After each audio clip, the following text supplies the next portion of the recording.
In this video, we're taking a look at Go Collect's hottest comics for the week of September 9th. We got Valiant books dominating the list.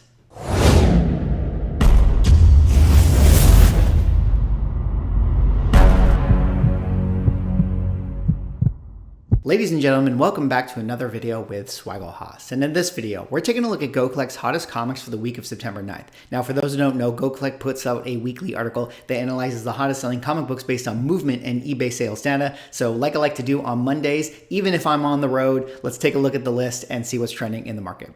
But before I get into the books, of course, if you guys could like, comment, subscribe, do one of those things, I would appreciate it. But with that out of the way, let's get into the books. And of course, this article is written by Matt Tuck, great contributor to Go Collect. I will put a link in the description in case you guys want to do further reading. But this is a really interesting list this week because it's a lot of, indie books. I mean, I feel like the speculation was going really heavy on the books that we see here this week. The speculators go and speculate. So coming in here at the number 5 spot, we have Shadow Man, number 8, up 989 spots. And what is the significance of this? Well, of course, this is the first appearance of Master Dark. This is a Valiant book that came out in 1992, written by Bob Hall and drawn by Yvel Guchet. And of course, this is one of those, early 90s, when Valiant Comics was coming out with all the new titles, Harbinger, XMen of War, Shadow Man, things like this. And actually, we're going to see a lot of these books later on in the list because, there's just been a lot of Valiant speculation surfacing this last week. But right here in this title, Shadow Man, one of the runs that was going on in Valiant in the early 90s. This one features this kind of like mystic superhero. And there's been speculation that, actually Donald Glover, who, of course, otherwise known as Childish Gambino, was attached to play this character right here and bring that to the screen. Now, some of those talks have kind of died down, but there is still that rumor that exists out there in the ether. So people still, speculating on this book, thinking that we might get some kind of Valiant cinematic universe sometime in the future. And of course, we got that Vin Diesel Bloodshot movie, which was a Valiant project. And there has been a lot of talk of trying to bring, a lot of these characters to the screen in some kind of way. And, who really knows? I mean, it'd be really interesting, to see this Valiant run of comics make their way and kind of get hot in the market. It would be really cool. They have like a pretty rich history of properties that they could do really cool things with. I mean, let me know in the comments if you guys are big fans of the Valiant comic books.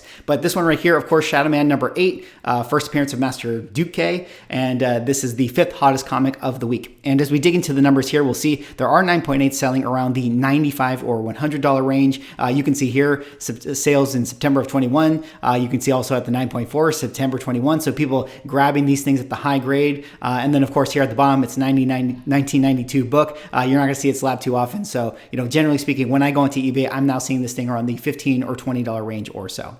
All right, let's go on now to the next book here. And the next book is actually going to be XMen of War, number 4, up 990 spots. And what is the significance of this? Well, this, of course, is first cameo appearance of Jack Boniface. There you see right there in Go Collect's title here, Jack Boniface. And who is Jack Boniface? Well, as Matt points out in the article, Jack Boniface would later become Master Duque in the Shadow Man book. So we see the Shadow Man number 8 and XMen of War number 4 having ties together. So again, kind of like what I said with the last book, still a lot of speculation that, we were maybe going to get kind of a Shadow Man property brought to life in some kind of way on the silver screen. Maybe Donald Glover was going to have a hand in that. So everybody's kind of been speculating on these books and swooping them up when they can. And XMen of War, I feel like of all the books on the list, I think next to also Harbinger, XMen of War feels like it has like a pretty big kind of cult audience or pretty, passionate niche fan base. So it'd be kind of cool to see, XMen of War come to life. And, it's really interesting to me as I look back on, Valiant. I remember growing up in the early 90s and seeing these comic books. I actually do think that I had Harbinger number 1 at some point. I don't know where it went, so that's really unfortunate. But I remember these books coming out in that time, and it's really unfortunate, I think, for Valiant as a company that they really launched all these things around 92. I mean, at that time, of course, it was a great time for comic books,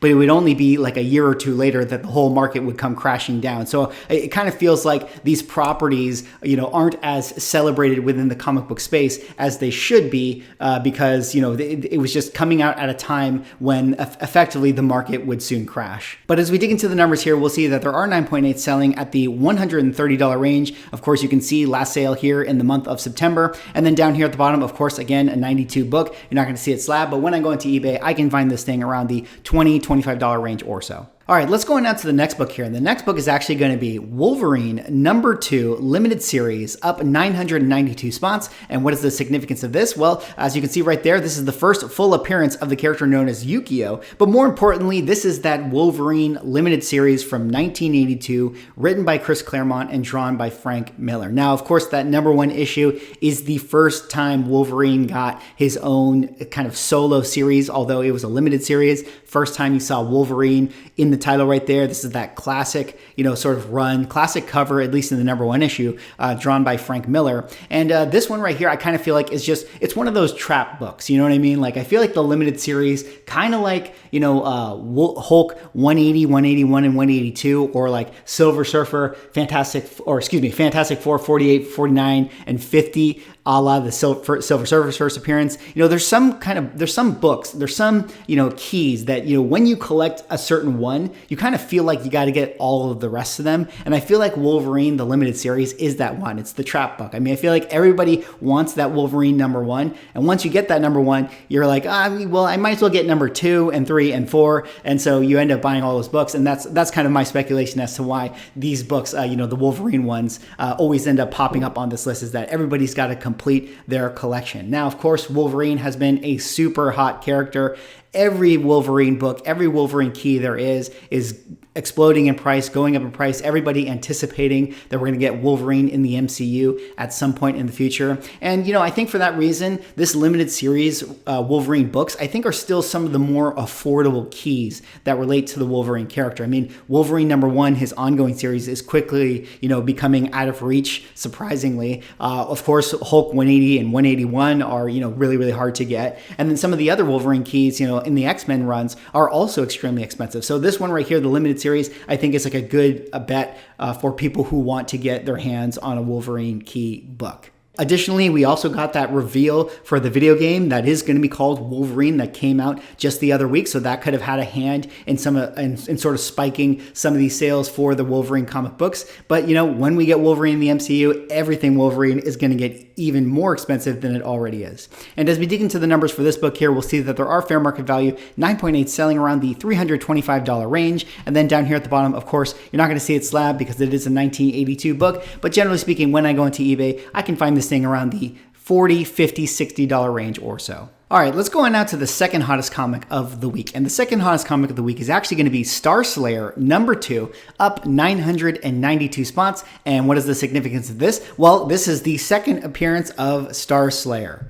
And more importantly, this is the first full appearance of the character known as the Rocketeer. That's the reason why this book got extremely hot this last week. I saw this book in my Instagram feed. I saw this book all over the place. Everybody was talking about this. And why is the reason for that? Well, it was recently announced that Universal was going to be developing a new Rocketeer series, possibly produced and portrayed by the actor known as David Oyelowo. Excuse me if I pronounced that wrong. But this is a book that came out in 1982, written and drawn by Mike Grell, and of course, launched the first appearance of the character known as the Rocketeer. The Rocketeer, one of those old movies we got when I was a kid. Absolutely loved that movie. In fact, I actually recently rewatched that movie about a year ago, and I gotta say, even though it's still kind of corny at times, I think it holds up. I think that there is such a charming aesthetic to it. It's just pure. It's pure fun. It's pure good and evil. And I always pointed to the fact that I felt like Captain America, the first Avenger,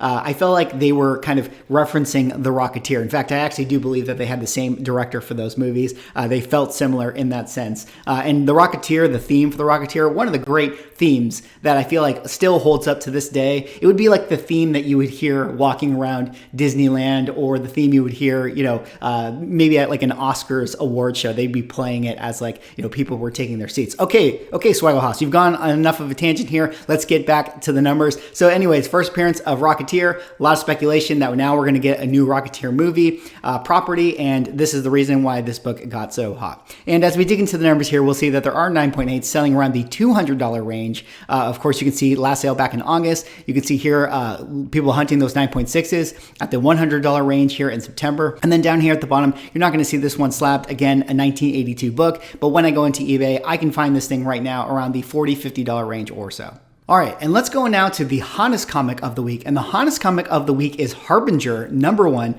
up 998 spots. And what is the significance of this? Well, this is the first appearance of the group known as the Renegades. This is a book that came out in 1992, written by Jim Shooter and drawn by David Lapham. And this is one of those books that, again, kind of like all the other Valiant books that we talked about recently in this article, came out in 92 when there was a launch of a bunch of new Valiant titles. And again, another book that has been speculated that there is going to be, some kind of movie property, some kind of VCU, if you will, the Valiant Cinematic Universe being launched into comic books. It's also recently been announced that a lot of these titles are getting renews in the current comic book runs, specifically that of Harbinger, XMen of War, things like that. So not only is there, speculative movie excitement about these properties, but there's also excitement about, the new comic books that are going to be coming out as well. And like I said previously in the video, I do believe I had a copy of this book when I was growing up in the 90s, but I don't know what I did with it, which is unfortunate because I would love to be cashing in on these numbers.